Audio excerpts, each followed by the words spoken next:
Now, one of the advantages I would say of the IELTS is this they have a speaking test which allows for real life communication between the candidate and the examiner, right? So it's not all, although you might be doing the computer-based IELTS, right? You'll still, in the speaking test, you'll still be communicating with a human being, right? Now, it'll either be face to face in the same room with the examiner, or sometimes it can be via video call, right? And in some circumstances, usually if the center is a long way away from one of the bigger centers. Right?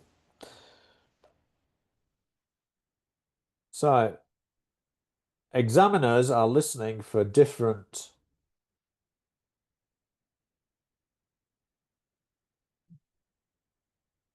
language skills in each part of the test. Part one is all about the ability to talk about yourself, your likes and dislikes. It's important for the students to be able to answer the question why when discussing what you like or dislike, right? So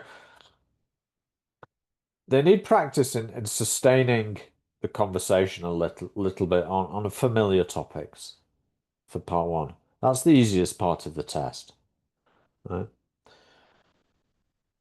Part two is how well you're able to organize and present a short talk, right? The talk lasts 2 minutes. They have 1 minute to prepare. The whole of part two lasts 4 minutes, 3 or 4 minutes.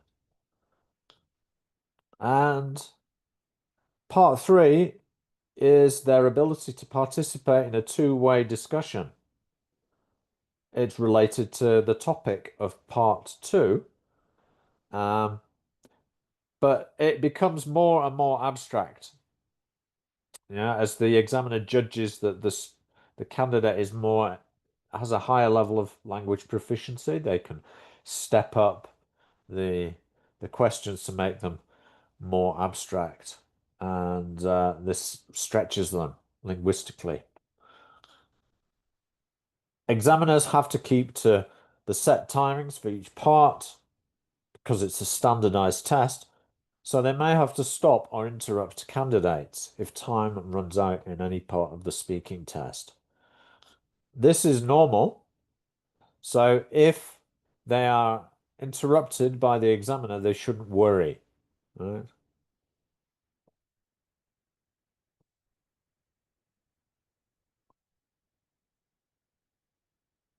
Will they be scored?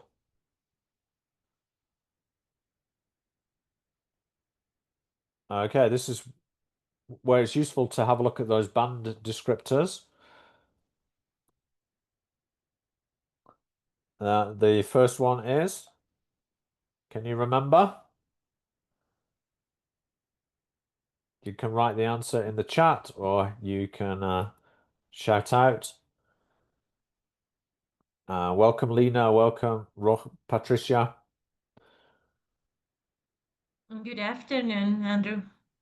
Can you remember? Does anyone know what the first band descriptor is for the speaking? Fluency and coherence. That's right. Fluency and coherence. Okay, so I'm just taking the attendance register while I'm doing this. There we go. Uh, Fluency and coherence. Right. So this is all about uh, how far they can maintain a flow of speech without long pauses, hesitation, and false starts. False starts is like where you begin to say something and then you change. Yeah.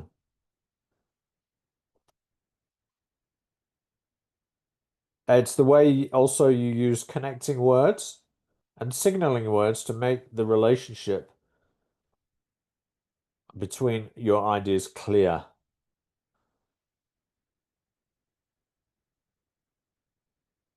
Like, We'll see some examples later, but it could be something like, in my opinion,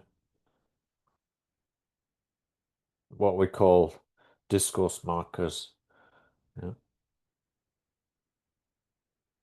But they can also be connecting words like if, however, and, but, what. Uh,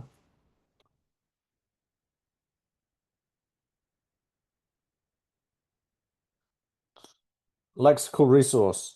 So that's the range and accuracy of vocabulary, whether they can express themselves precisely without repeating the same words and using the correct style, right? Not too informal. Because it's a friendly ambience, the speaking test, but even so, they need to adopt a respectful sort of semi-formal style.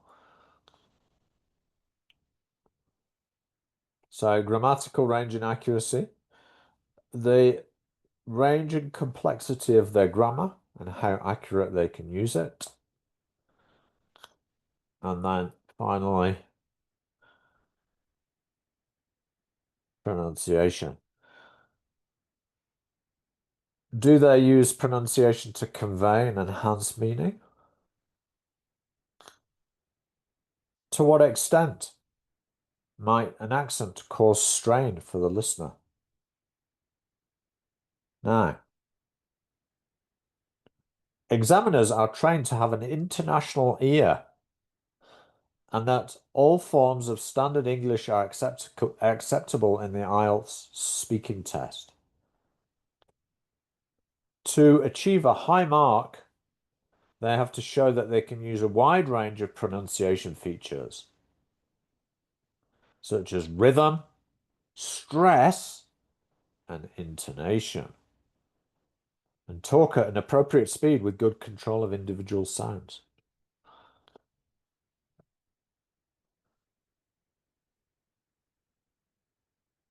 No.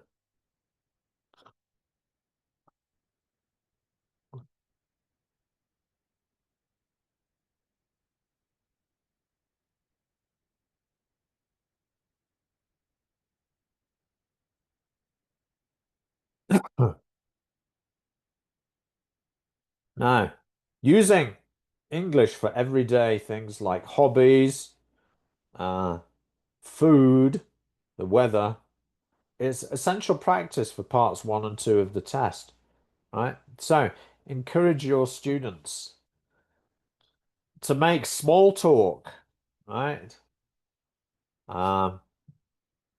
Things that they like and dislike, the food, hobbies, sports, so on. And encourage them to do it at home, not just in their English class, right? So this question here is more for the students taking this masterclass than you guys, right? Just a reminder that they're going to need it for part 1.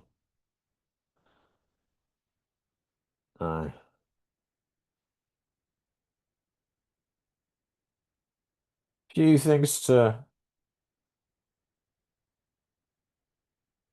remember about lexical resource, grammar. They need enough vocabulary to discuss a range of topics. Right, so it could be things like everything from hobbies to sport to apparently trivial items like keys. Right?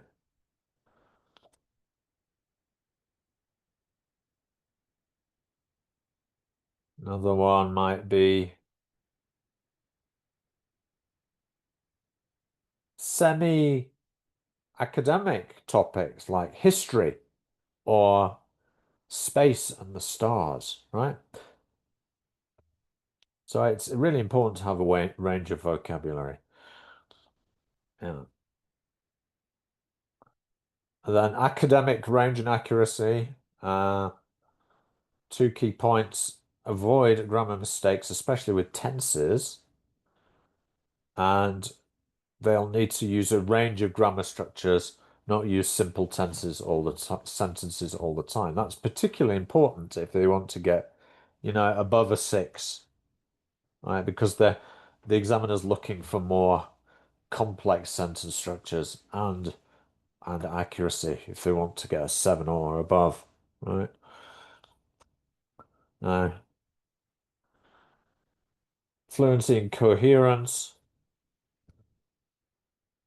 It's speed, it's length, it's pausing correctly. Coherence is being able to expand, answer the correct questions directly, add relevant detail to explain or illustrate, connect sentences using tenses or connectors. So sometimes we get candidates that speak very fast and long, but that it doesn't necessarily mean they're going to get a 7 or above, right? They could just get a 6 because the coherence isn't very good. Or sometimes they use connectors repetitively, right? They say and, or because and because and because and because, right? So they need a range of discourse markers and connectors. They should express themselves clearly. And regarding pronunciation, the main thing is that the pronunciation should be easy to understand and they make their meaning clear, right? There's no need to have a British or an American accent, right? Not really looking for that unless you're aiming for an 8 or 9 in the pronunciation. But most candidates are not going to get that, right? So what they need is basic word pronunciation, linked speech sounds, correct sentence stress, correct use of intonation, rising and falling. Yeah?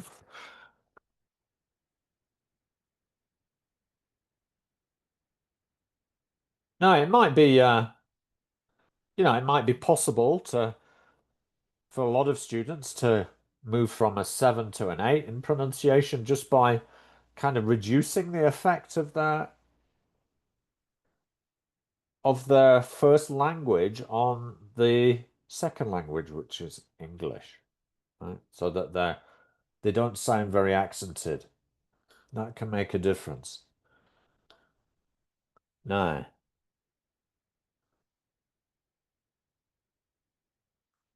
we're going to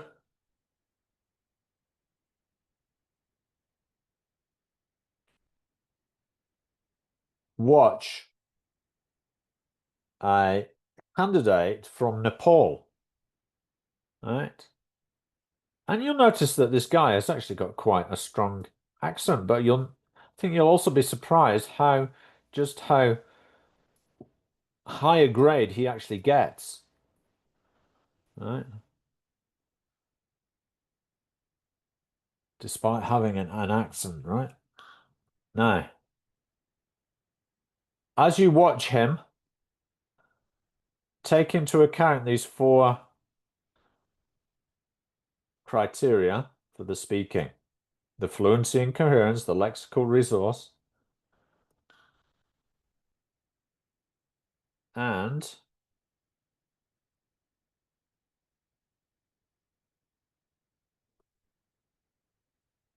grammatical accuracy, range and accuracy in the pronunciation. So just bear those in mind as you watch him, okay? And at the end, into the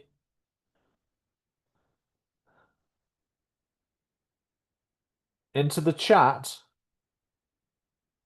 you're going to put the grade, the overall grade, right?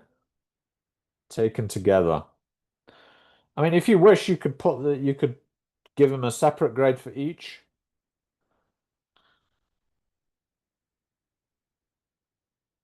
And that's what we do as examiners. We give them actually one number for each of the four. And it might be different, right? He might get a 7 in fluency, coherence. He might get an 8 in lexical resource. He might get a 7 in grammatical range and accuracy. He might get a 6 in pronunciation. Right?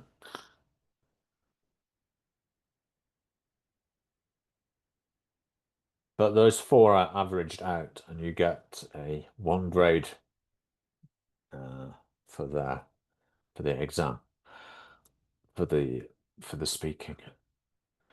Now let's get started then with Ashish.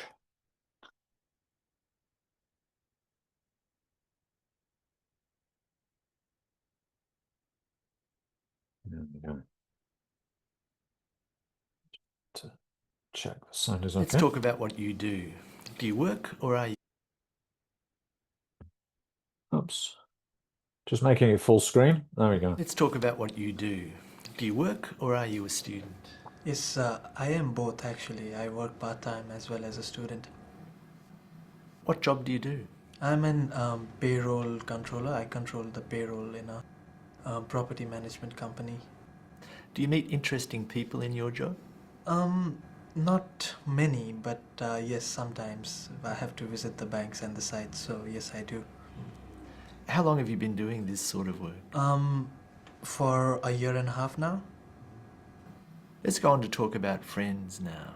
Are your friends mostly your age or different ages? No, many different ages. Why? Where it ranges. It's basically because I am not from this place. I'm from back Nepal, and when I came here, I met people from my country as well as people from different places at work and at different places. So they're all over the place. Do you usually see your friends during the week or at weekends? It depends. I'd see them all over the week, I think. Work friends at work, after work drinks and things like that. So yeah, all throughout the week. Okay. The last time you saw your friends, what did you do together? We went out for a movie last Saturday. There was this interesting movie that we heard was out on due date, so we all decided to go for it, and it was pretty nice. In what ways are your friends important to you?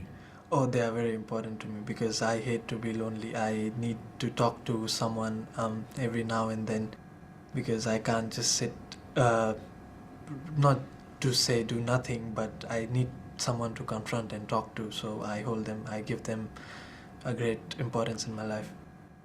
I'd like to move on to talk about food and cooking now. What kind of food do you like to eat? I like Asian food quite a lot because it's because of its taste, its variety, and things like that. What kind of new food would you like to try? That would be French. Pure French food, I would say. Why? I've heard a lot about it, but because of its taste, its originality. So, but I haven't got a chance to have the original French food as yet. So yeah, I would like to try that. Do you like cooking? No, that's not just my cup of tea. Not at all. Why not? I don't know. I've been here for 3 years now, and I am a single. I live alone with my friends, but it just does not come into me. Even when I enter the kitchen, I think I go grocery shopping and I do things, but once I enter the kitchen, I just end up making some noodles and just 2-minute food, and that's it. I end up having that, but I never got into cooking. And one interesting thing, I don't know the taste of salt. So I don't know. If I cook and I call my friends over, it would be a disaster. What was the last meal you cooked? That was tough. Just noodles again, I would say. No, pasta. 2 minutes food again. We've been talking about a well-known person you like or admire, and I'd like to discuss with you one or two more general questions related to this. Let's consider, first of all, famous people in your country. What kind of people become famous nowadays? These days in my country, people who become famous are politicians, I should say, because since the time we've entered into democracy, um, they've come into a lot of media attention, and they've because of their the manner the way they've been doing things for the betterment of the country, they've come into a lot of attention, and also with the improving media in my country, the stars over there, movie stars, have come into great attention. Why do you think politicians and movie stars are famous and popular throughout the world? Movie stars and singers undoubtedly are famous all over the world because of what they do. They entertain people and the way they do things. And politicians, I think, gain attention tend to gain attention on their take over the country, of what they're doing for the betterment of the world, for the betterment of the country, sorry, and what steps they are taking to do much better, or how they're going about it. How would you compare? Oops. Let's talk about what you do. Do you work or are you a student? Better, or how they're going about it. How would you compare the famous people today with... Let's talk about what you... Of the country, sorry, and what steps they are taking to do much better, or how they're going about it. How would you compare the famous people today with the famous people of the past? Big difference between the two. Back then, there wasn't so much of media attention, I could say so. As far as I know, famous people used to be role models, and they used to be good role models. But these days, famous people are role models, yet for many of them, students as well as adults. But can we call them all good models? I don't think so. So do you really think that famous people in the past behaved better, or is it just that we don't know what they did in their private life? It's probably a bit of both. They behaved a lot better, because since we've become more advanced these days, we can do what we feel like. These days, most celebrities and famous people take things for granted and do what they like. What kinds of people do you think will be famous in the future? Continuing to be movie stars and singers, and some people who really make changes to the world. I could say so.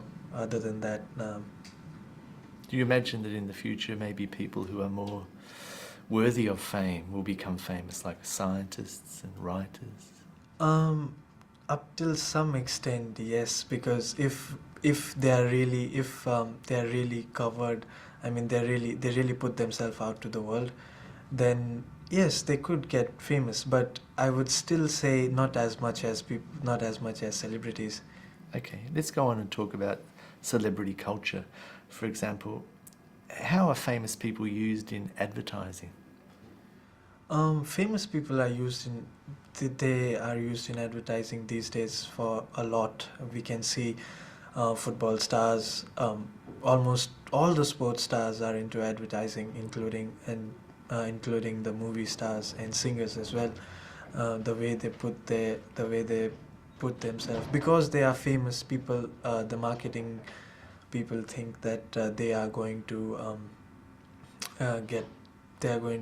they will sell their product much better. Why is that, do you think? Because of, like I said before, because they are their role models. So people will think that, oh, he's doing that, so I can do that as well, and people will tend to follow their footsteps. Do you think people really do that? That they will buy something because a famous person? Yes, I do. uses it? Sometimes advertisement makes a big difference to sales. I've been there, and I can say yes, they do quite often. Do you think that there could be some negative effects of this culture of celebrity on young people especially? Yes, to a great extent. There has been a lot of because people take celebrities as their role models, and the celebrities have misused their fame and power and money up till such to do things that they should not. Sometimes, yes, I think that it will create a negative effect on, especially on young people, more than adults. All right, thank you very much, Ashish. That's the end of the speaking test. Thank you. All right. So, can you put your overall grade into the chat?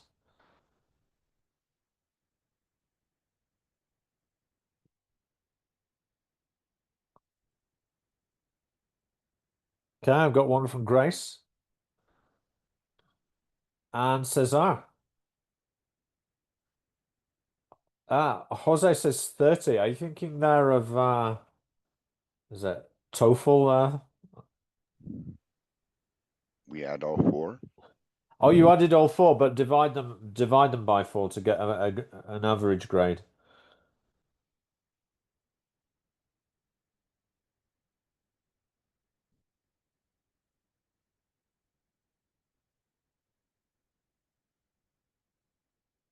$30 divided by 4.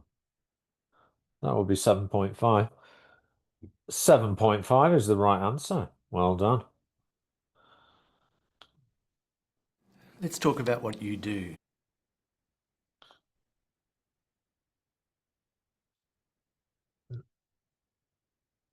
Now, fluency. So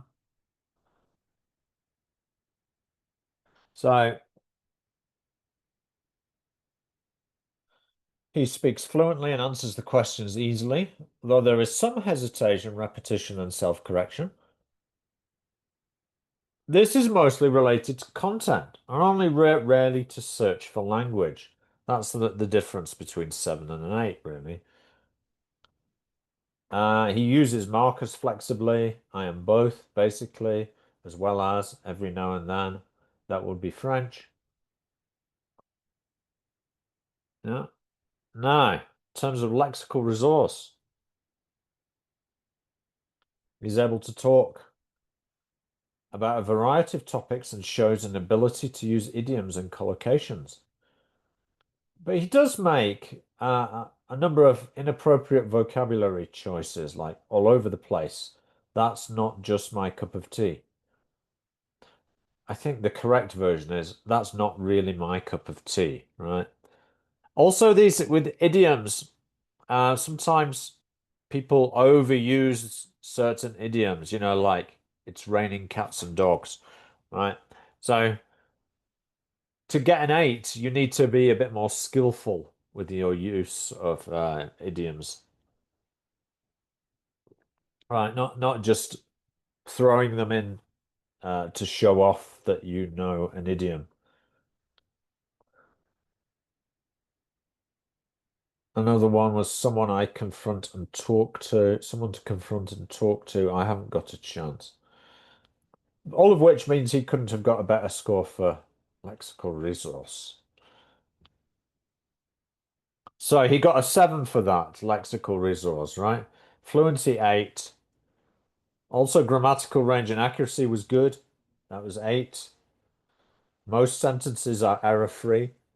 Any errors do not detract at all from the meaning. Now, I'm not sure I quite agree with them on the pronunciation. They've given him an 8, right? I think I would have opted for a 7. He does use a wide range of pronunciation features. He uses stress and intonation well. Only a few problems with some sounds. But for both, vent for went. But I noticed other ones as well, like vil for will. So I think that is actually, it is something of an accent, and it's making a bit of a difference to comprehensibility. So for that reason, I would have gone for a 7 rather than an 8, but that's my feeling. All right. But overall, he's a strong candidate, isn't he? Yeah. And let's move on. That part, pronunciation, that's probably the most difficult to, get a Yeah, good score because, yeah, the others are more like, easy to find a band. But when you yeah, look at the different bands for pronunciation, yeah. uh, between 5 and 6 and 7, I mean, it's not that, you have to be very picky. Right, you do. Yeah. Yeah. All right, so let's listen to watch Brian from China. All right. See what you make of this guy. Same routine. What do you think he's going to get overall?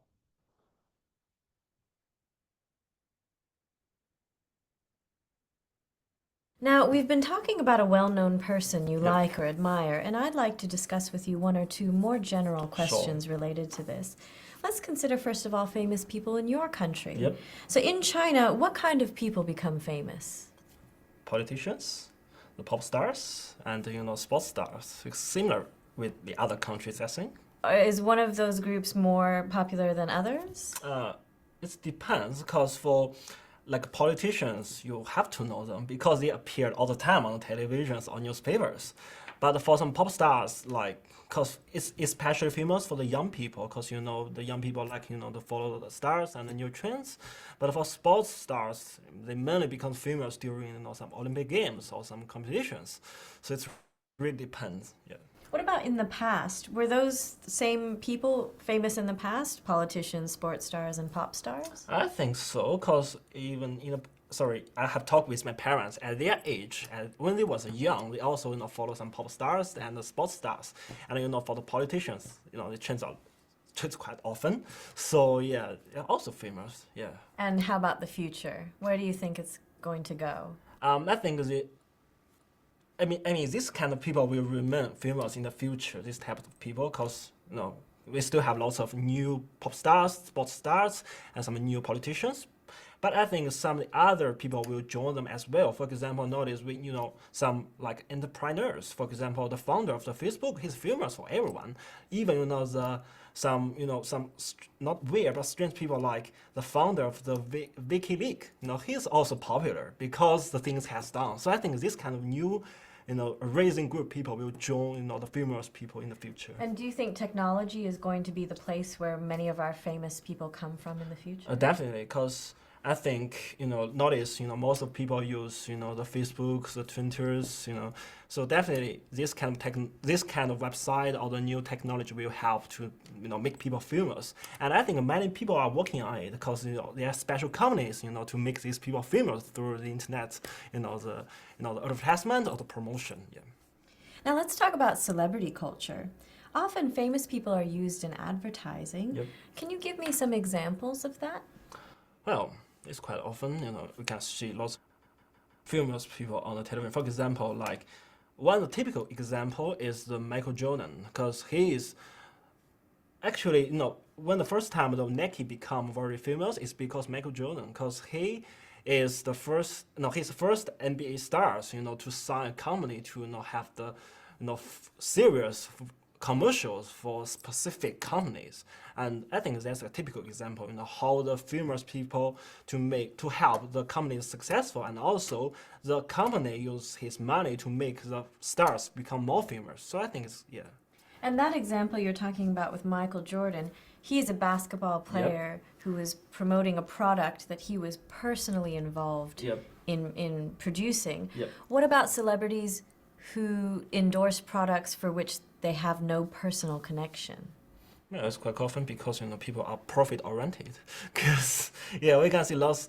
I think for some like makeup production, we can see lots of famous female stars. They just say, okay, this one's so good, it's fantastic. Nobody know whether she has used it or not. Yeah, I think sometimes it depends on this is ethnic choice. Someone they really try it and use it and then say, okay, this one's fine, it's good. So we can rely on it, but some of them just want to get the money. So it's just do the promotion stuff without really using it or testing it. Now, how about our young people? How might famous people or celebrities have a negative impact on our young people?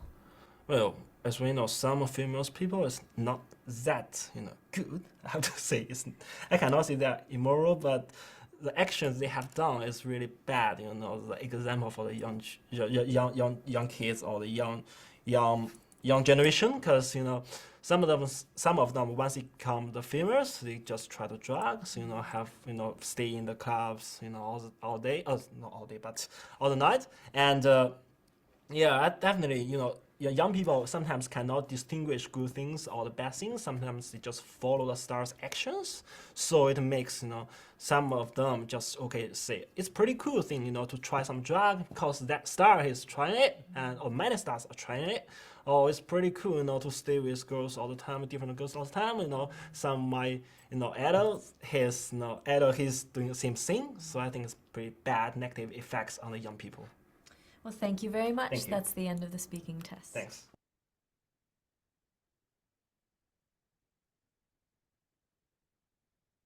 Right. So what's your grade? Put it in the chat.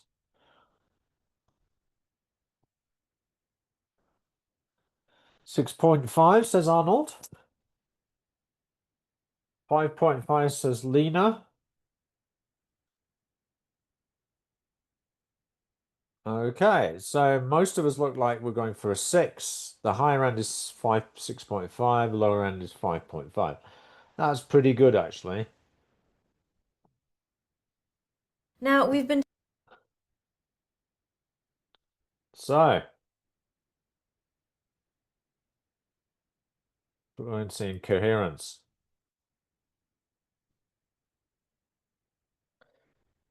Now, overall, Brian achieves a band 6. So most of you were right. This was in part 3. Okay, part 3 of the exam is where the examiner is trying to elicit more kind of abstract ideas. It's the most challenging part of the exam, really.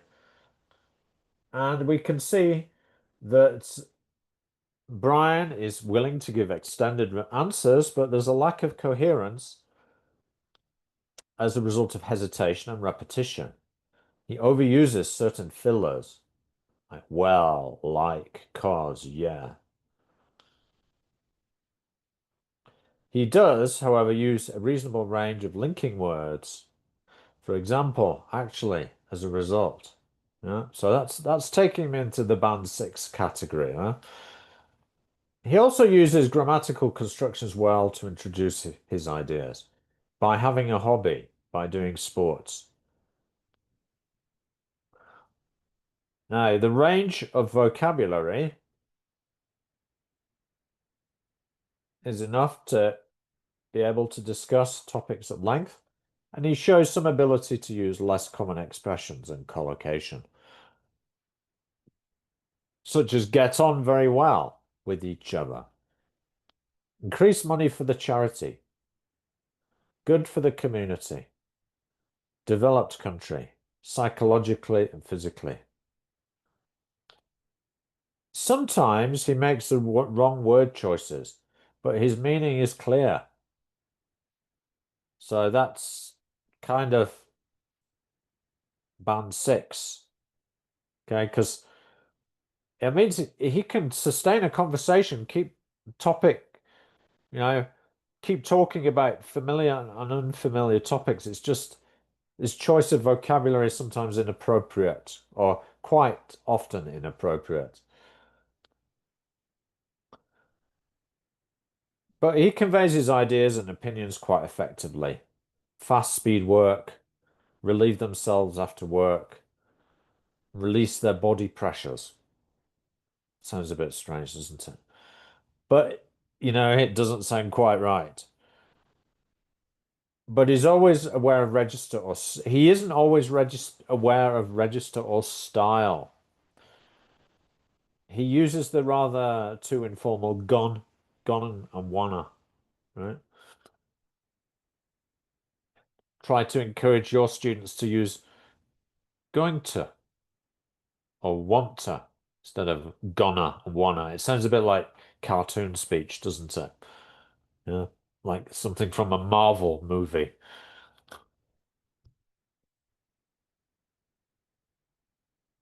So, grammatical range and accuracy. He uses a range of structures and a mix of simple and complex forms. When he's using more complex structures, his control isn't always good. They just want to get big car, big house, and that's the reason that forces them to work very hard than before. But the meaning is clear. Yeah? It's inaccurate, but it's clear. And he's getting the message across. Pronunciation. Again, also a 6. I think it's pretty much straight 6s.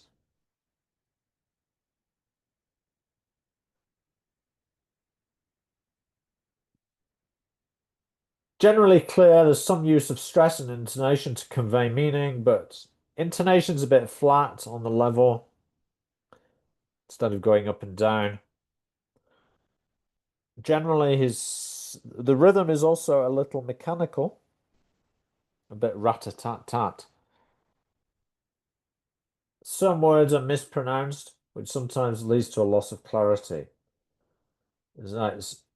Instead of while, he says whale. Instead of leisure, or in American leisure, he says lera. Instead of lots, he says louts. So that would stop him getting a 7 because he shouldn't be so many mispronounced words. And you'd expect more variation in the rhythm, I think, to get a 7. Okay, let's do one final one, shall we?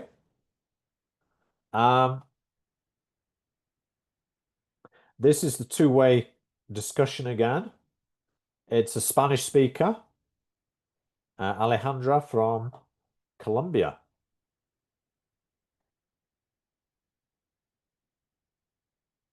Let's proceed. Interesting to see how she does. So we've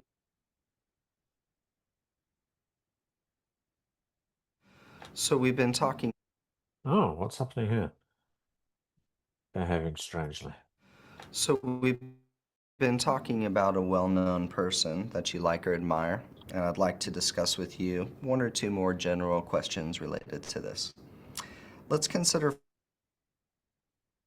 first of all, being in the public eye. Yeah. What are some of the advantages and disadvantages of being famous? The advantages are that first that you will get really rich, and the fame actually it helps you because you don't have to pay for a lot of stuff. They will give you free dresses and free stays in the hotels, free meals, free everything. So actually you're saving money plus the money that you're earning. And the disadvantages are that being a public eye, you lose your privacy. You will always be in the eye of the paparazzi and the people, and if someone recognizes you, they will take a picture of you, and that's the end of the relaxed evening. So I think that it will be a really big disadvantage. Do you think if a celebrity accepts those endorsements, do you think they lose their honesty? I don't think that they will lose their honesty, but maybe it will change them. They will have to accept the environment that they are living into right now. So if they get famous and they're not selling their soul to the devil, I don't think that they are that bad. I think that it's just human, and if they like it, well, better for them. Can you talk about how the media reports on famous people in your country? The reports of the media in my country, they are like having half serious news and half entertainment. So the reports are Often, but not that often. They don't have like big news if Shakira gets married or not. It's like a small news, but it gets bigger with the people, not with the media, because people start to talking about the news, not the media makes it big. Do you think more time should be spent on current events and political news? I think so, but I think that we also need a rest from the serious stuff and we also need entertainment. So it will be a balance because only bad news is not good for anybody. So I think that half and half it will be better. Why do ordinary people find the lives of celebrities so interesting? I think because if they see somebody that successful and rich failed or getting dumped or in jail, I think that we feel better about ourselves because we think, okay, we might not be rich, but we are better than them. So I think that's why we like it so much to see that kind of news. So you think most people want to see that celebrity fail? Maybe, or maybe depends. If you don't like anybody, you will like them fail. But if you really support one person, you will like them to be like really successful. Let's talk about celebrity culture. How does the media use famous people in advertising? In a lot of ways, because if people follows one person, for example, Justin Bieber right now in the Super Bowl, uh, the media will use it and publicists will use him as long as it takes because if he's famous, the money return will be really high. Do you think people want to buy a product because the celebrity endorses that? It depends of the target, but if it's a smart target, it won't be happen like this. But if it's like a child or teenagers, they will follow anything if their leaders does it. You mentioned Justin Bieber. Are there any negative effects of young people becoming famous? Maybe not for the people that follows the famous people, but I think that it will be really bad for that poor guy. It's being famous at that young age, you don't know what is good and what is bad, and they will always turn bad. Thank you very much. This is the end of the speaking test. Thank you.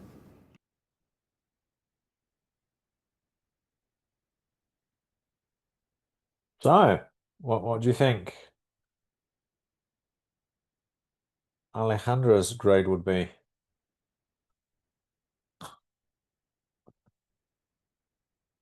Oh, quite low ones. Patricia says 4. I think maybe you're being a bit harsh. Camilo says 7.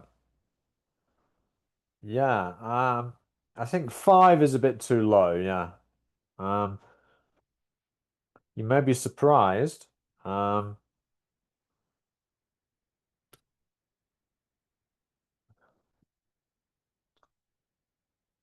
So we've been No, I'm not sure if I fully agree with the grade.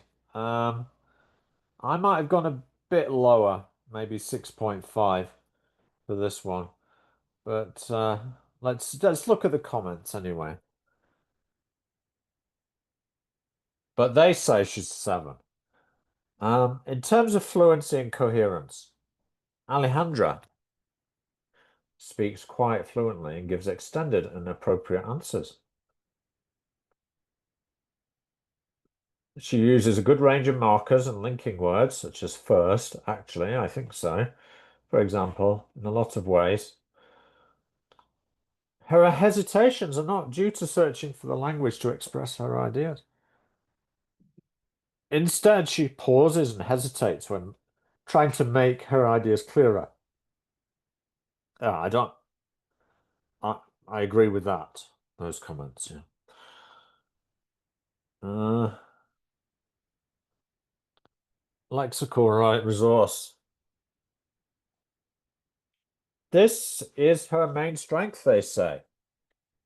She uses a wide range of language, including less common, idiomatic, and colloquial language such as lose your privacy, selling their soul to the devil, getting dumped. She does, however, make mistakes, and there is some inappropriate word use, like a small news. End of the relaxed evening. Free dresses.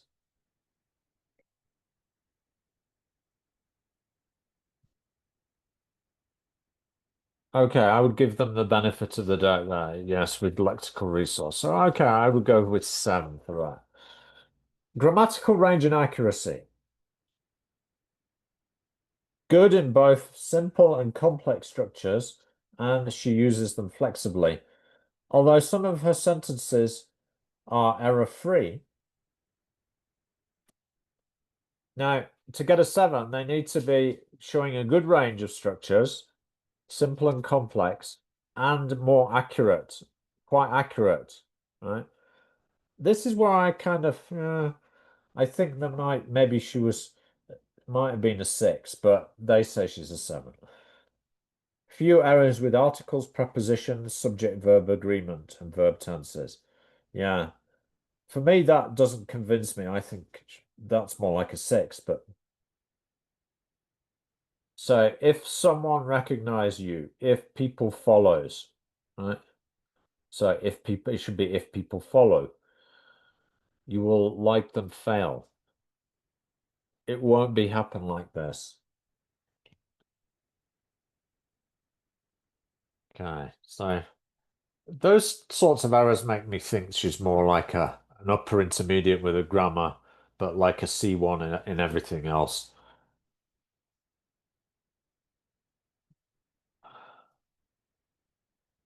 Pronunciation. She has an accent, but her pronunciation is generally clear and easy to follow. She uses stress and intonation well to emphasize meaning. You don't have to pay for a lot of stuff. They will give you free dresses and free stays in the hotel. She has some problem with sounds, but she can still be understood. Like junk. Any comments?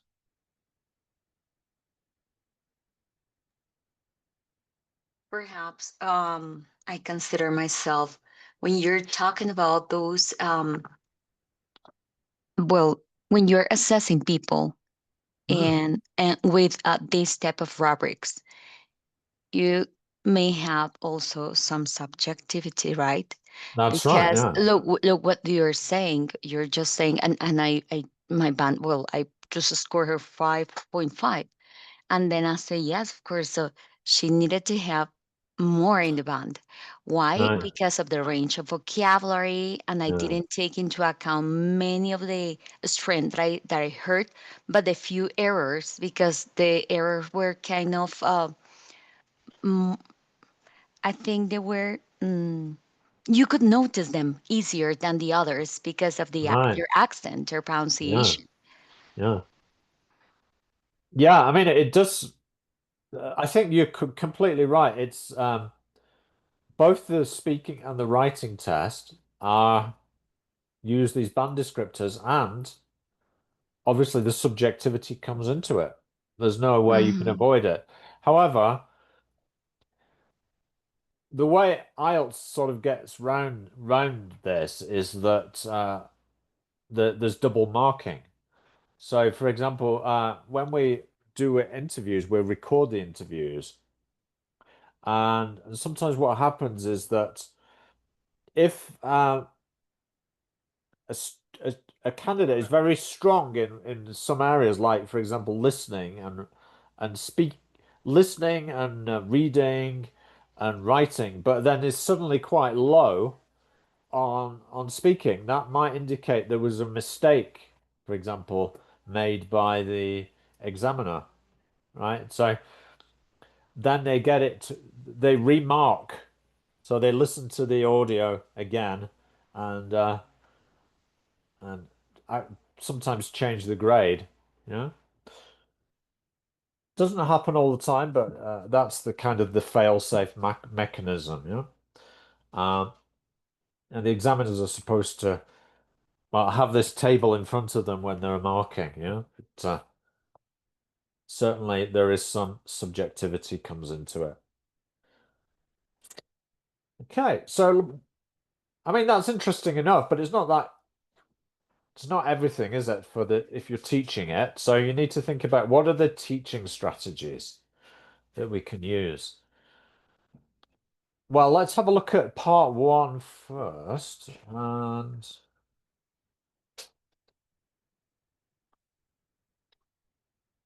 I'll give you some ideas, share some ideas with you. Now, a lot of it comes into, you know, when we were looking at writing, it was like, well, certainly it's like functional language comes into it, into the teaching. Right, so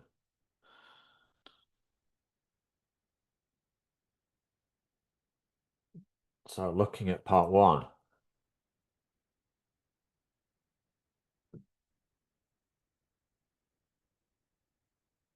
Now with part 1, it can be useful to have lots of like cards with you know, no, they can be post-its with the questions on, typical types of questions that might be found in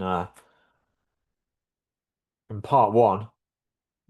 They're related to familiar topics, you know, it could be food, it could be chocolate, it could be fish and fishing. As I mentioned, it could be keys, academic subjects like history or mathematics. Do you like mathematics? Were you good at mathematics at school, that sort of thing? All right, so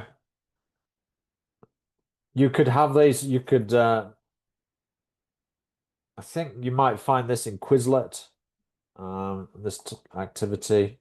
You could adapt it for face-to-face class. The idea is that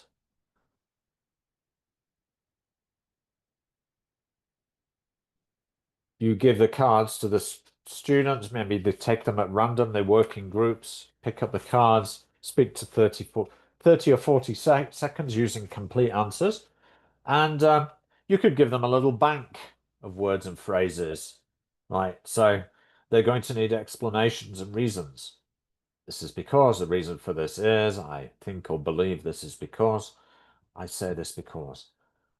And then there are words and phrases to introduce or add more information. And another thing, as well as this, and firstly, secondly, words and phrases to give examples. Perfect example of this is, yeah. So that's a great thing to do for practicing for part 1 on the more familiar topics. Now, for part 2, a bit more challenging. You could use the past, present, future strategy to help them think of more things to say in part 2. Then they look at the question task card, and there are some extracts from how a candidate answered the question. What do you think PPF stands for? Well, let's just read this, shall we? Describe a memorable trip you took. You should say when you took the trip, where you went, what you did, and explain why this trip was memorable for you. Rosa Elena, could you read the first extract for us, where it says, it was definitely.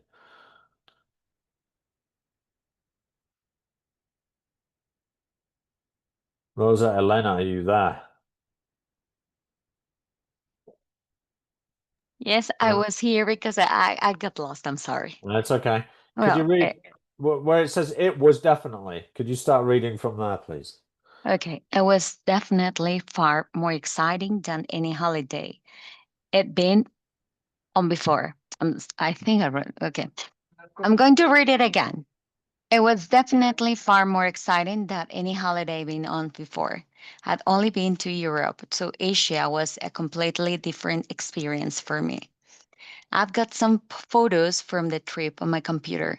They come up as screensavers after my computer hasn't been used for a while, so I look at them and start dreaming about going back there. Actually, I'm planning to take my girlfriend there next year, but we're all going to stay at the beach resort this time because I've been heard there are some lovely places by the sea. We'll probably just take these trips to cities and temples. I can't wait. Right. So the candidate there covers the when, the where, the what, and why it was memorable. But what do you think PPF stands for?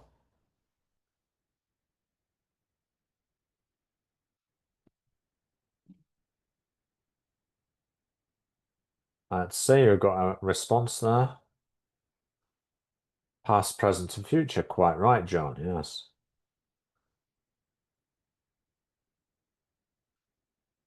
Yeah. Now, it's also useful, I think, to if you could train students to use like graphic organizers, like spider diagrams and so on, perhaps you could research that uh, so that when they've got 1 minute to prepare this talk, right? So they need to generate ideas quickly as efficiently as possible. And sometimes, having a little spider diagram with the key word in the middle, trip, and then when, where, what, and they jot down some ideas under each of those headings, right? And they're given a little piece of paper to write notes for a minute. And they shouldn't be writing full sentences. One mistake I often see is that students write full sentences. It's not a good idea. They don't have time. They have 1 minute, so they're going to write key words, right? So looking at that little extract, they could write, I don't know, screensavers. That could quite be a useful keyword.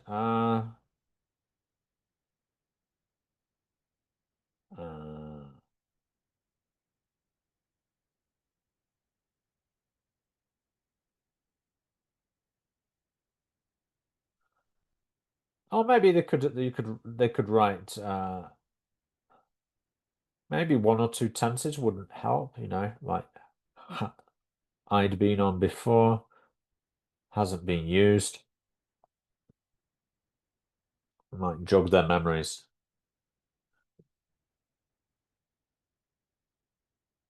No.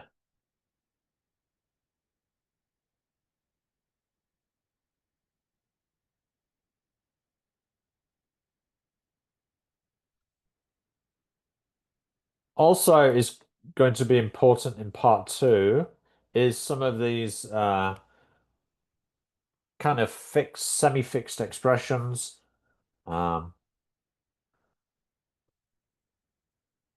So the best example I can think of is the first thing that sprung to mind when I saw this question. A bit of an introductory phrase. I'd like to begin by talking about and finishing the final point I would like to make. It's this good management of these discourse markers that might make the student get a 7 rather than a 6, right?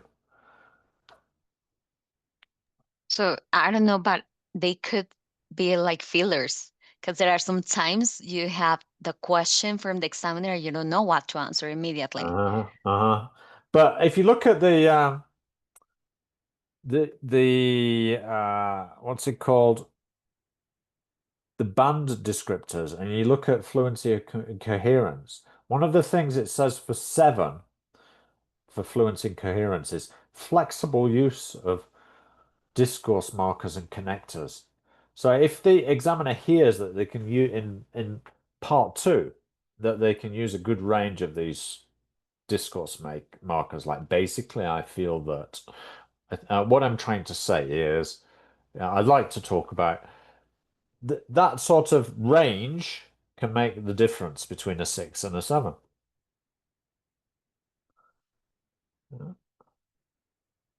So using the PPF, past, present, and future strategy to help students at length helps them with fluency and coherence. And it also helps them to demonstrate a knowledge of a range of more complex grammatical structures, which will help them in the grammatical range and accuracy. Does that make sense?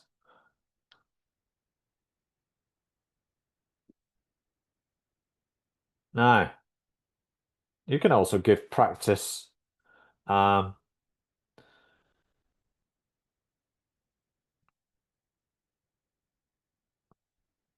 putting them in pairs or groups and having them give them these task cards from part 2. A lot of them can be found easily on the internet. They're not exactly the ones that were used in the IELTS exam, because those are what's the word?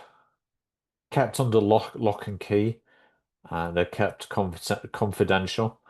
But you can have these written on a card and get students to prepare for 1 minute and speak for 2 minutes and get their partner to give them feedback. And their partner should ask follow-up questions, right? Because at the end of part 2, the examiner asks a follow-up question. And these are often answered quite quickly. Do you often visit this person's house? Why or not? Do you like visiting other people's houses?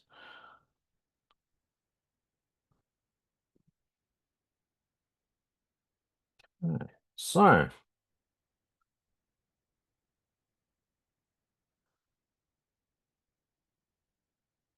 part 3, activities to develop their speaking skills.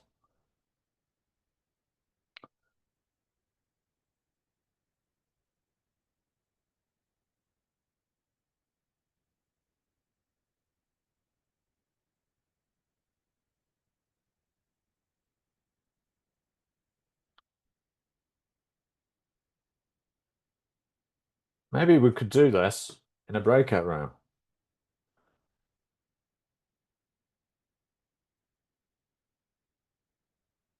You'll notice there are a range of different expressions that they could use. Some will be comparing. There are many differences. The main difference is whereas, while, and so on. Talking about the past. Talking about the present, such as nowadays.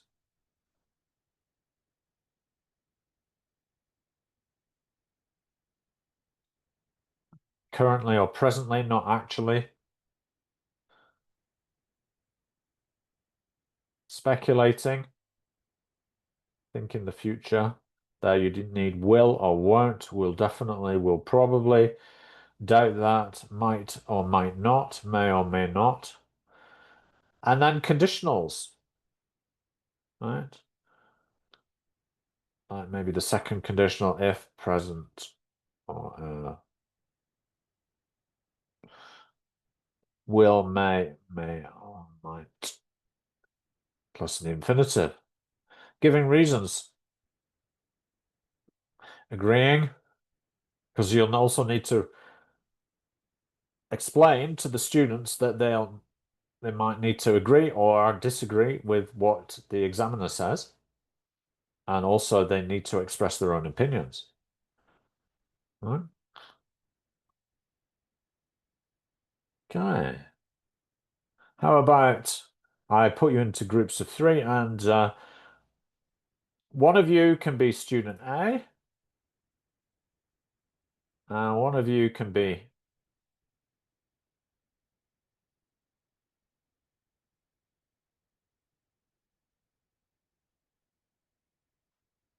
so student A asks the questions, student B answers. Okay, and the third person, give them feedback, okay, on how well they use the language.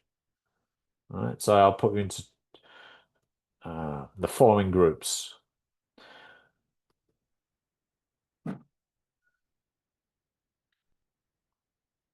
Of 3 students each. I'll give you about 6 minutes total. Okay, so who's going to go in the rooms? So we'll have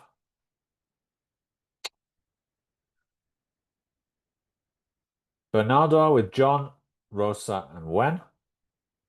Okay, so let's have Bernardo, student A, and you're going to ask the questions to John. Amazing.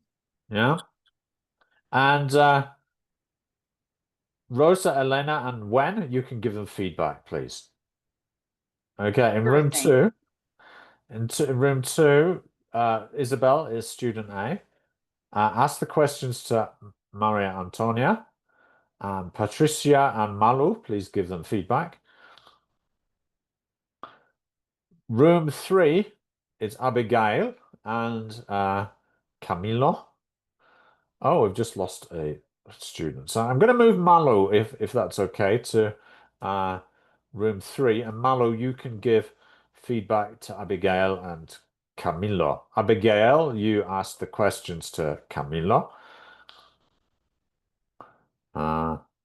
And then Grace, and please ask the questions to Jose Anzola. Arnold, please ask the questions to Cesar. And Paula, you give feedback. Wen, I'm going to move you to room 4 because Grace and Jose have lost their trio. So you give them feedback, please, to Grace and Jose. Okay. Let me put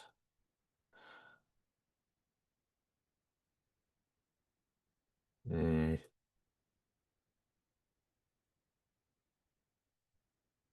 instructions into the chat, so you've got them. You don't lose them when you disappear into the breakout rooms, okay? Please click on. Try and use some of that useful language. Let's begin.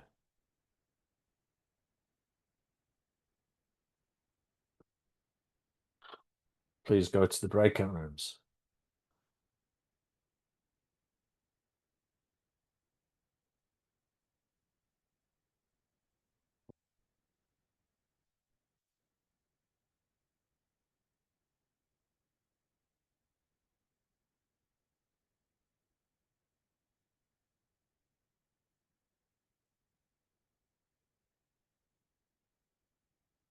Hi, John. Please go to the breakout room if you can. We're waiting for you.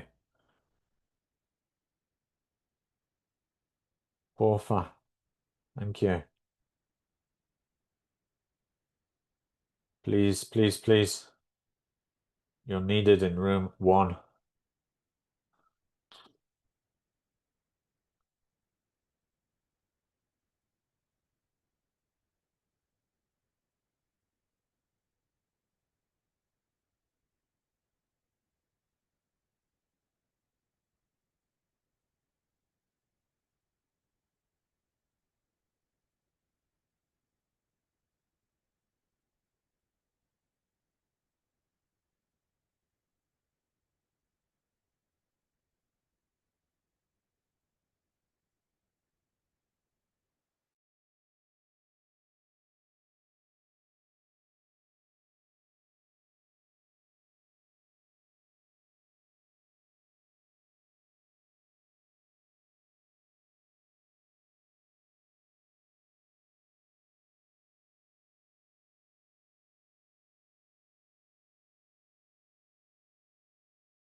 Sorry, that was necessarily short because I want to show you another one before and another activity. But did you find that the students were using these expressions? Well, sorry. Were they using a range of expressions to express their opinions?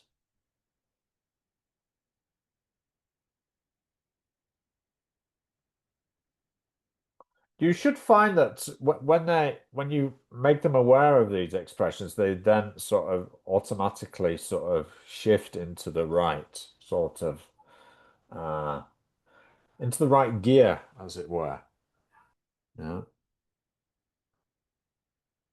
Like especially the giving reasons, speculating. They just need practice making sure that they're using them in the appropriate way. Okay, now I'd like to show you another activity. This is provided by Cambridge.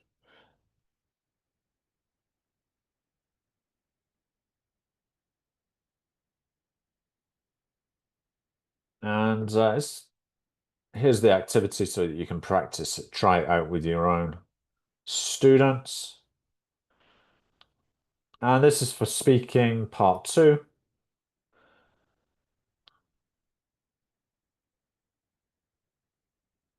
How could you do this? How can you adapt it for online if you're teaching them online? Well, you could have these. They need a set of cards for each pair of students, and they need a stopwatch, timer. All right, that's easy enough. Arnold, you got a question? More than a question, is like something related to the feedback. And when we're training our students, I think it's really important to let them know that time also matters. Yeah, especially when they are providing, samples, and they're giving comprehensive answers and they do not stop. Yeah, so it's really important to know that 3 sentences is okay. More than that, maybe it's repetition, redundant. Yeah, so that's a because good point. Yes. cover every single aspect, not just one idea, but maybe more than that. And also listen to what the examiner is saying. Yeah. Right. Because part of it is interaction, and that could affect the fluency and coherence if they just kind of rabbit on without being conscious, particularly of what they're saying. Now, for this speaking part 2 activity, it's a good idea to have a range of like little cards. And I took these from this activity here, this different topics, right? These are topics that might just come up in the part 2. So students need to be sort of prepared, familiarized with the topics that might come up.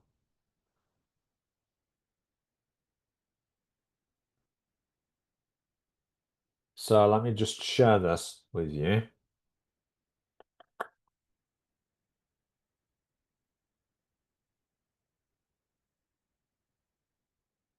It's like a screenshot I've taken of all these different topics. So you can have them on post-it notes, and you can put them on an IWB interactive whiteboard if you're teaching online.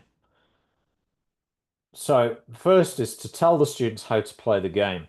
In pairs, each student in turn picks up a card and tells the other the topic written on it. He or she then talks about the topic for 30 seconds, timed by their partner. The listening student should then ask the speaker a question about what has been said.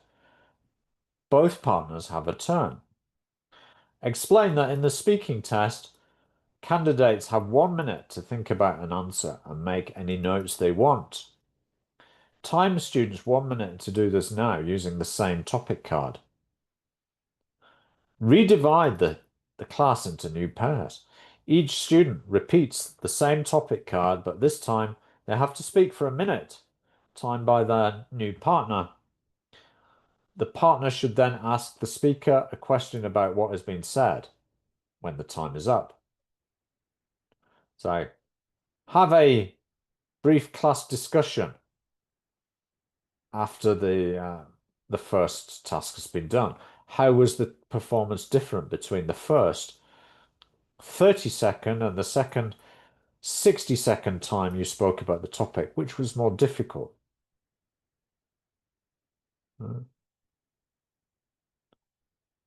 So it's important to have some consciousness raising questions there. And then they can repeat the task, extending the time. Yeah. You can expand the speaking time to 2 minutes when your students are familiar with this activity. So start 30 seconds, go to 1 minute, and then 2 minutes. Yeah, because the whole 2 minutes can be a little scary for some of them, right? Not used to speaking for such extended periods. Now, you can use an interactive whiteboard like FigJam to have, if you're doing this online with some students.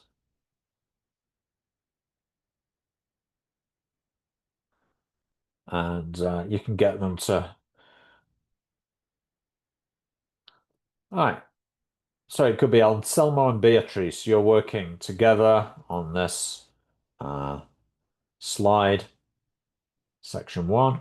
Okay, so they have to choose from one of these topics, and maybe they could change the color to indicate this is the one that they're talking about, right? Change it to yellow. Right? My favorite possession. Make it bigger, just to indicate, okay, that's the topic we're going for. Right. And this can be used and reused. Okay, so I've given you access, you might be able to copy parts of that. Okay, or you could even use this on if you have an interactive whiteboard in a face-to-face classroom. This could be useful. Now, let's just finish off our masterclass. We'll do our Kahoot, and then we'll talk about what's happening next time. So, tips. Summarizing tips for the speaking.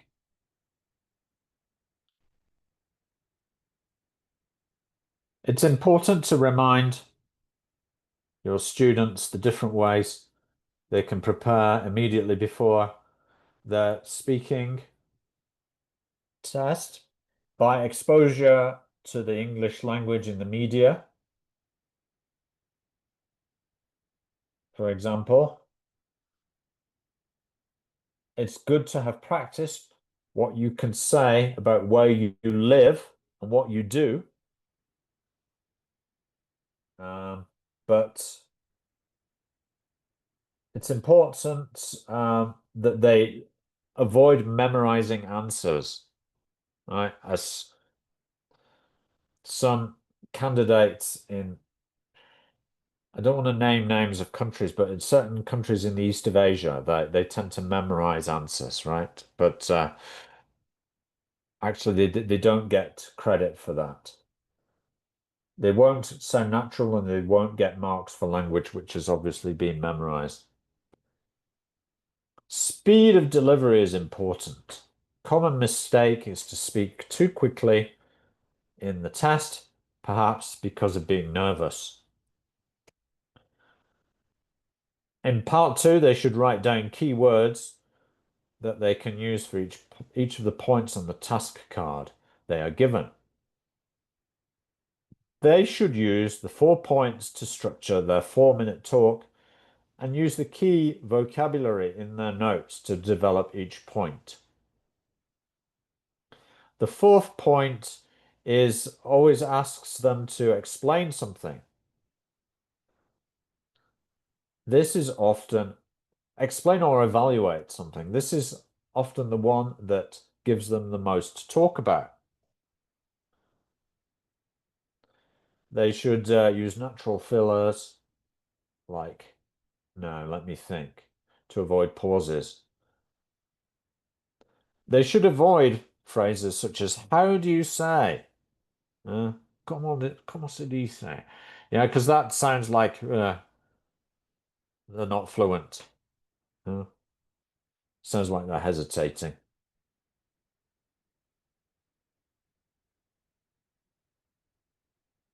Remind them of the importance of pronunciation, which counts for 25% of their speaking mark. Right?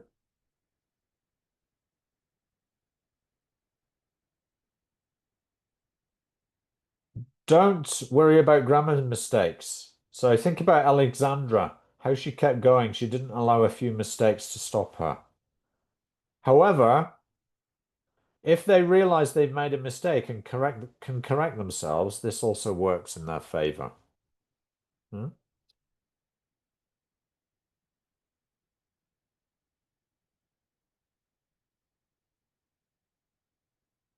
Here are a couple of more points. Give more details about each of the points you make. Explain answers by giving reasons for what they say.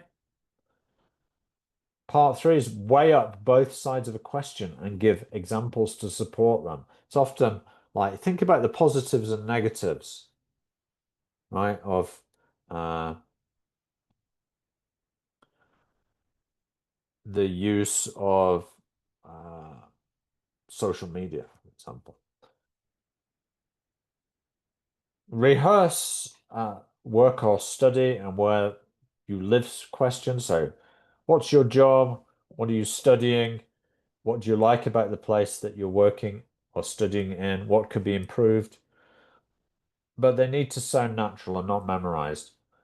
They need to give their opinion with, in my view, as far as I'm concerned, generally speaking, I'd say.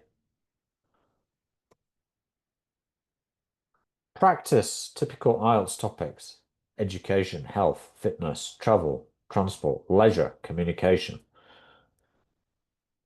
Encourage them to smile and relax during the test. There's a digital recorder in front of them, right? It shouldn't make them feel nervous. It's just like having a mobile phone in front of them, huh?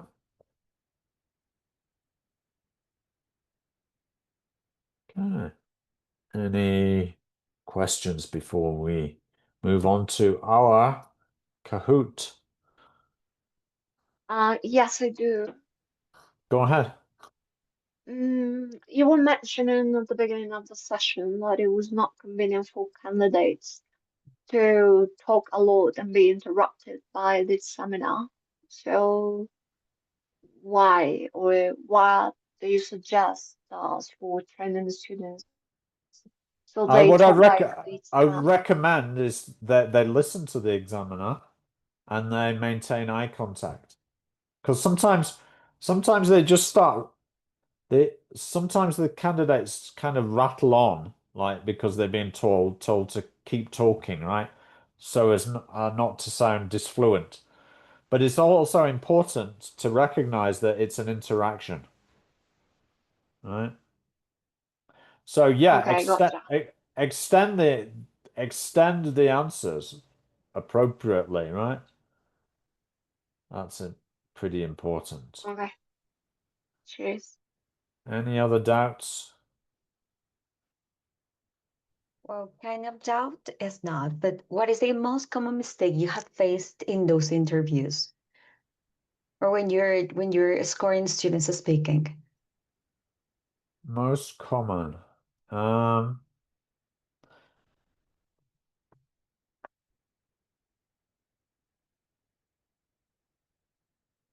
guess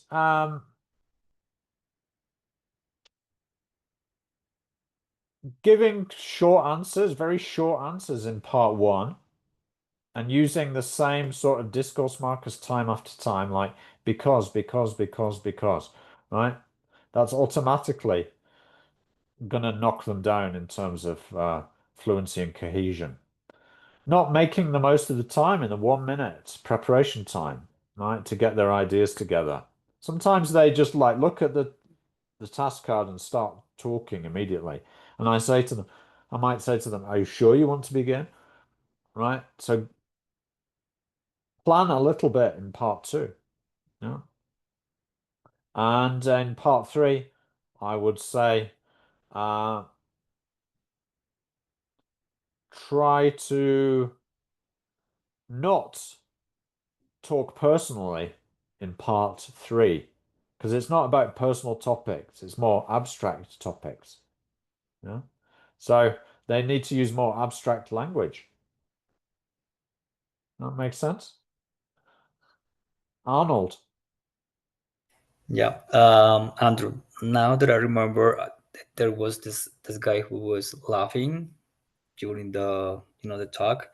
Yeah. So in my opinion, that's kind of confident. I mean, the guy, because telling jokes is like a high level, trying to make other people laugh.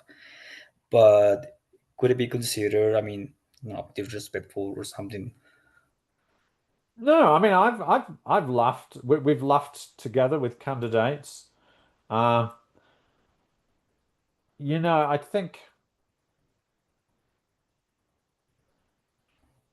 we It's a do way try. to We engage do. It's better to laugh and smile than maybe talk about a topic that's a bit uncomfortable. Yeah. Yeah. I mean, with certain cultures, you've got to be careful about certain topics. Yeah. Yeah. Okay, got it. Like, for example, if you're in a Jewish school, you probably wouldn't talk about Palestine or that sort of thing. Yeah. But generally the topics are framed in a way that it enables the students to talk without getting into areas that might be a little bit uncomfortable and therefore kind of frees up the conversation. Any other doubts of Patricia? Okay, I remember one time one of my students had a problem because she didn't know about the topic of the question that was related to cartography. She didn't remember what Right. cartography was. So, what would be the best way to handle this kind of problem during the speaking test? Well, yes, I think it would be appropriate for them to ask the examiner, could you just explain to me what cartography is about? Ah, okay, Yeah, perfect. yeah, Thank and you. then the examiner wants to elicit from the students extended speaking, right? So they probably move on in that situation to the next question. Thank you. All right. Sorry, but can it be penalized? Well, we take the whole exam, the whole speaking exam together, right? And even a very high level candidate, there might be, a topic that they're just not familiar with. So that's why it's the IELTS speaking test has a variety of topics within the exam. Yeah, so we're aware that that might happen. It's not such a big deal. But I mean, preparing for the exam, you should be prepared to deal with a variety of topics. Now, shall we have a quick Kahoot just to test your knowledge of the exam? The speaking exam. Let's start it, shall we? Because we don't have that much time left. Why is it not starting? Key changes. Here we are. Host live.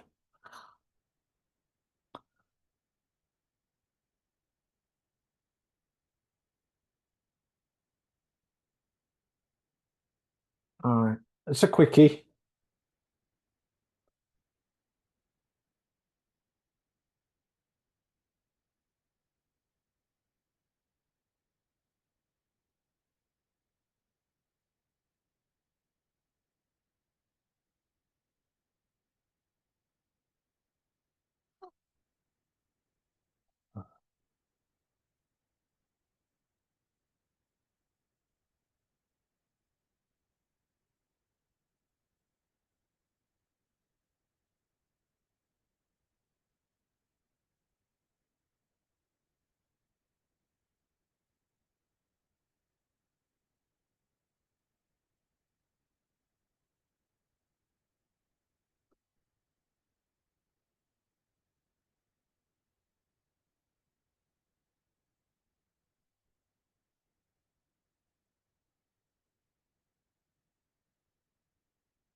How long is the test?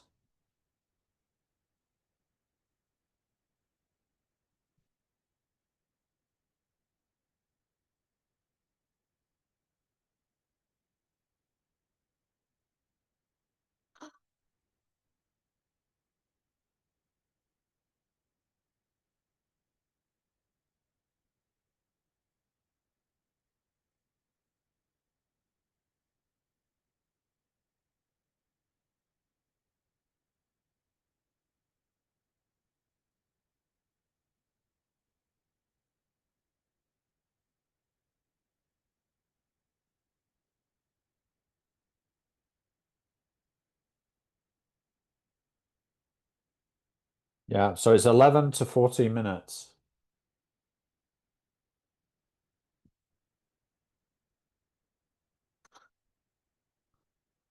How many people in the room?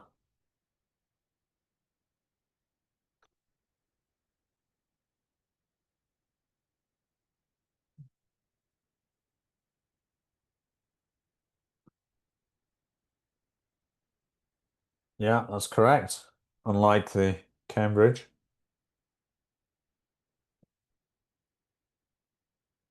You can't see all the options. Okay, let me check the screen sharing.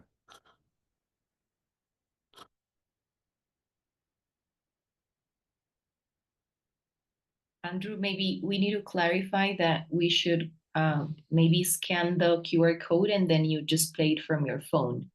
Because if you, yeah, maybe just that clarification for the ones who haven't been able to connect. Yeah, or you could use the pin number at the bottom here.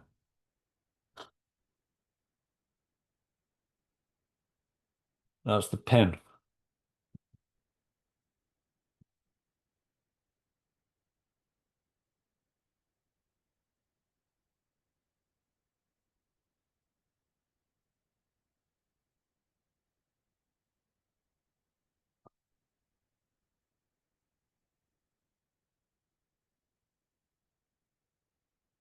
Let's continue.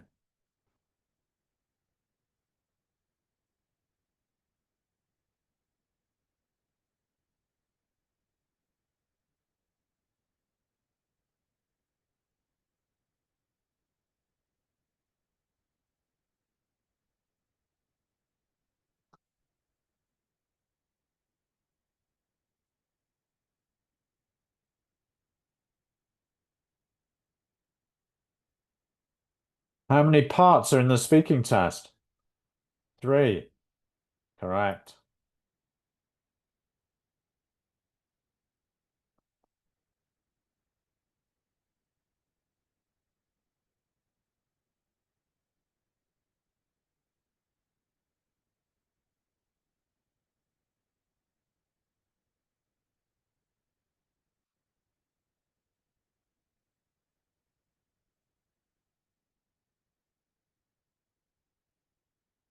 Yeah, 4 to 5.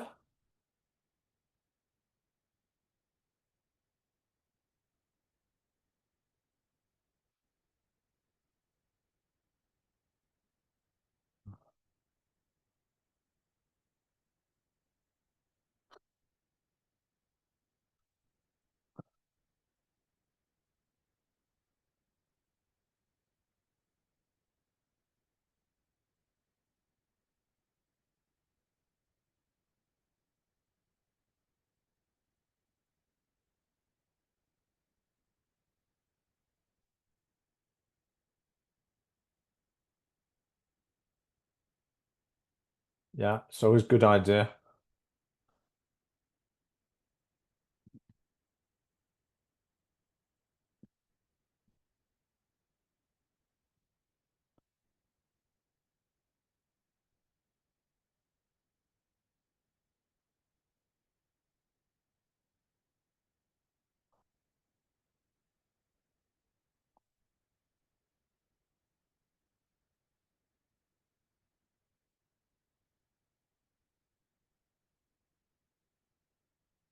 True.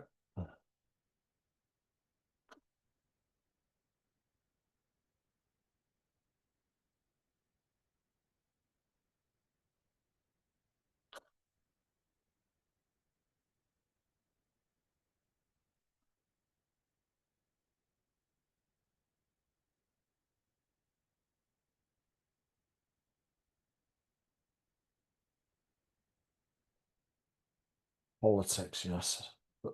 Could be touched on in part 3, but not in part 1.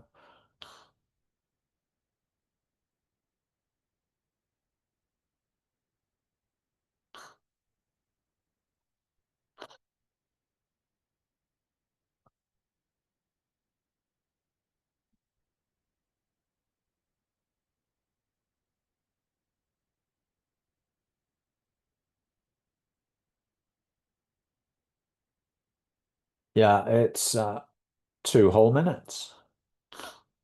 Well done, Abby.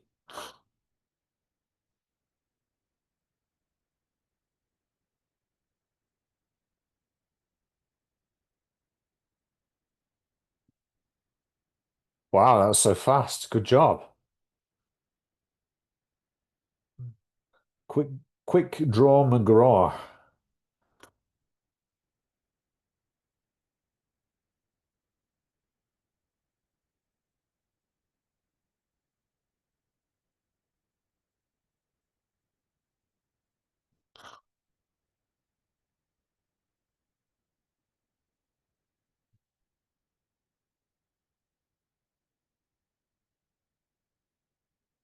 Yeah, 4 to 5 minutes.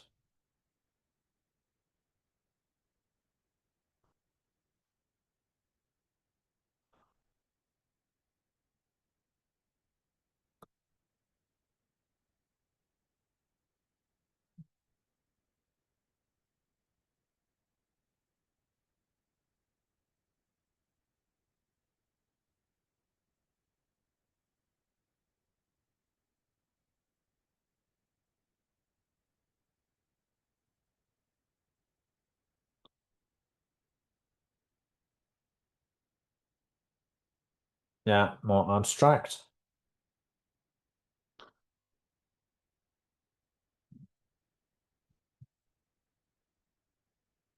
Well done, Jose. And Grace.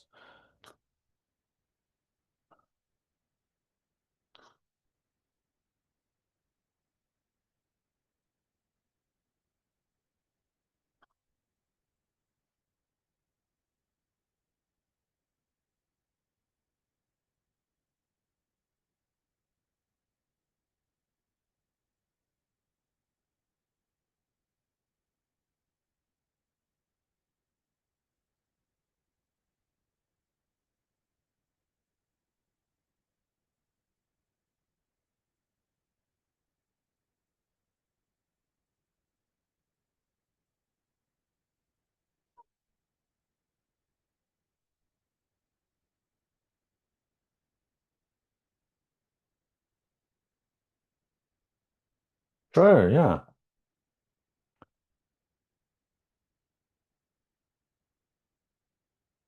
This might happen particularly in part 1 when they have to bring the part 1 to a close because they're reaching the time.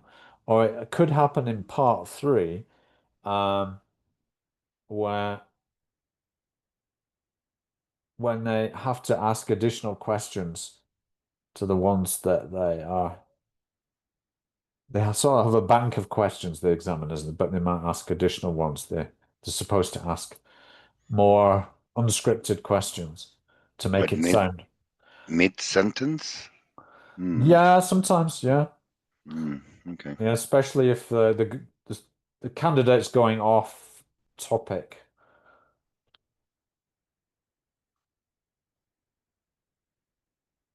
Yeah, that's okay, I think.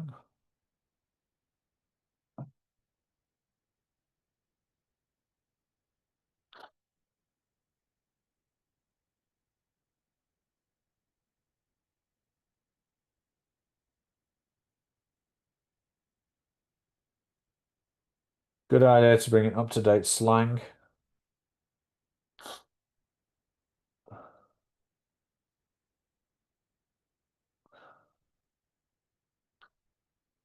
Yeah, false, because it's likely to be too informal and inappropriate.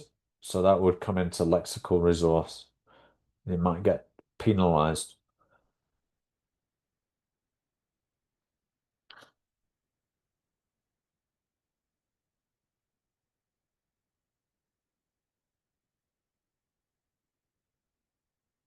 Someone said perform badly. Uh, they would never admit that. If they did say that, they'd get fired. Extend your answers and don't wait for the examiner to.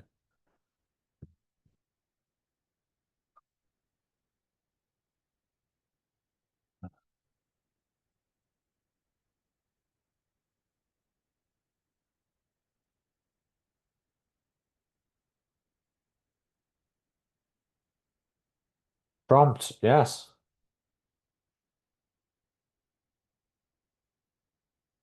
Almost done. It will help if you speak to the examiner with confidence.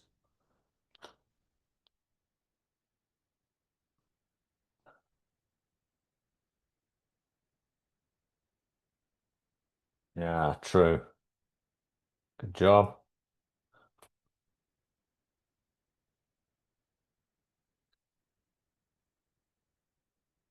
Naughty. Yeah, natural.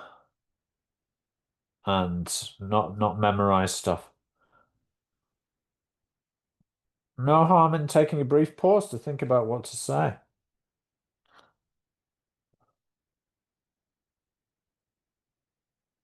It's true. Yeah.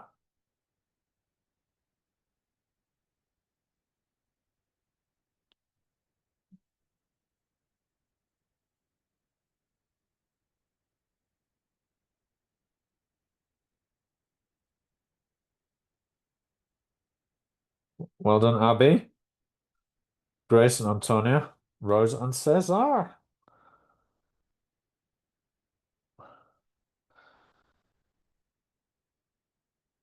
Felicidades. Well done. Now, next time, 10th of June is our final live session. So you can kind of choose the topic. All right. I'd like you to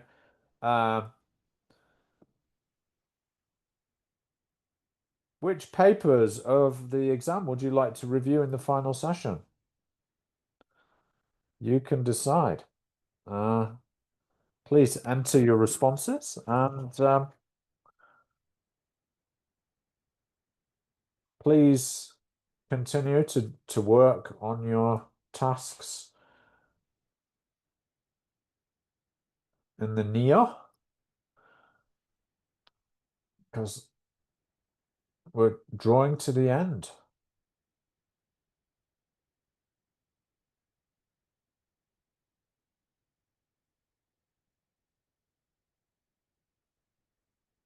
So please try to finish off any further material on the platform, and I'll see you on the 10th of June, Tuesday. See you in Good night. June. See you in Thank June. you for the session, Andrew. Bye-bye. Bye-bye. Thank you so much. Bye. Bye. Bye-bye. Cheers. Bye. Bye.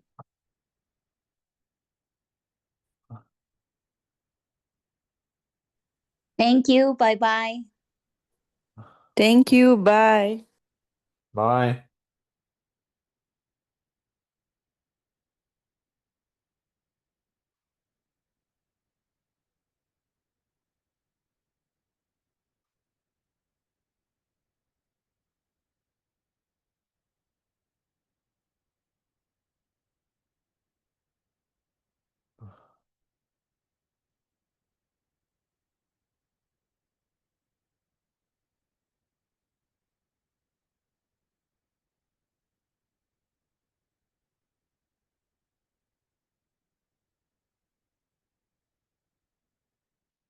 Good night.